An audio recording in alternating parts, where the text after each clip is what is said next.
Hi, everybody.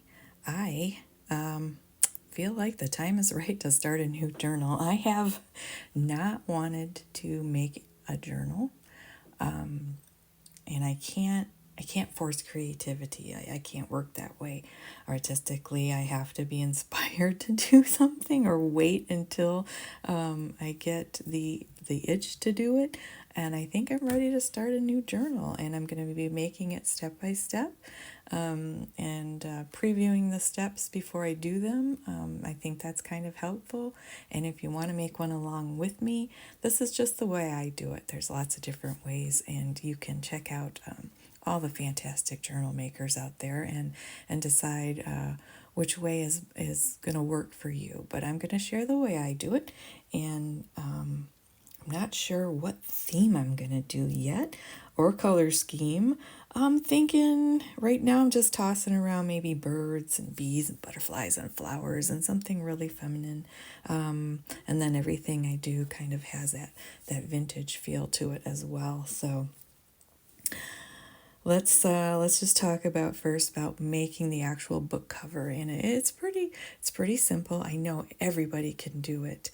One of the easiest ways to make a journal cover is to get a thrifted book. You can get a thrifted book, usually be 50 cents, $1 at a thrift store, and you use a utility knife or a crafting knife and cut the pages out, and you have an instant journal cover. These are, real strong and sturdy.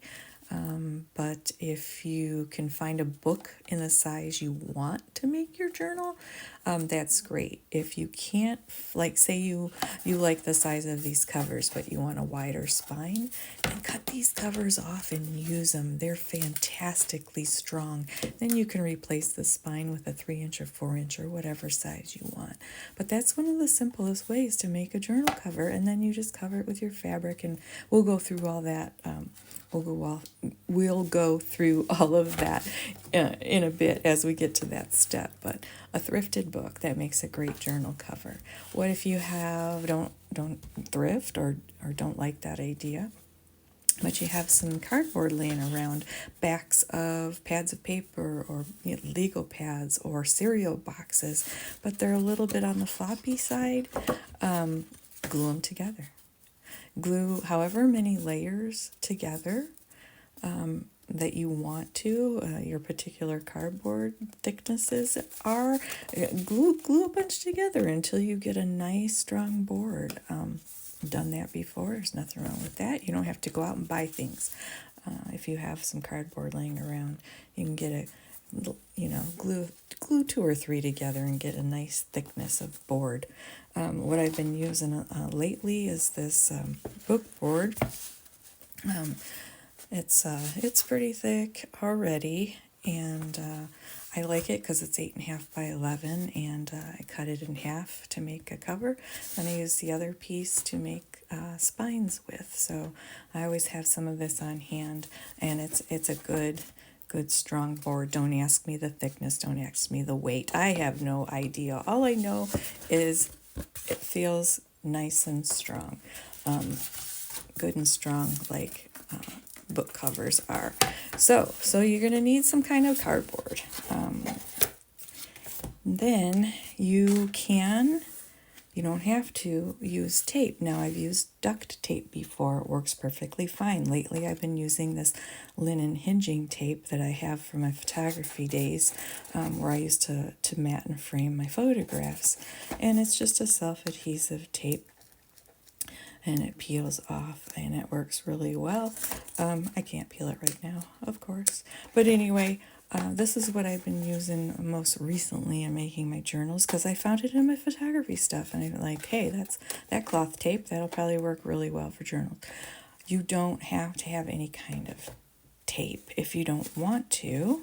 Let me see if I can try to explain this. So say you've cut your 3 pieces of board, front cover, spine, back cover, and you want to apply your cloth. You can simply use cloth to attach the pieces together, the 3 pieces. You don't even have to use tape if you don't want to.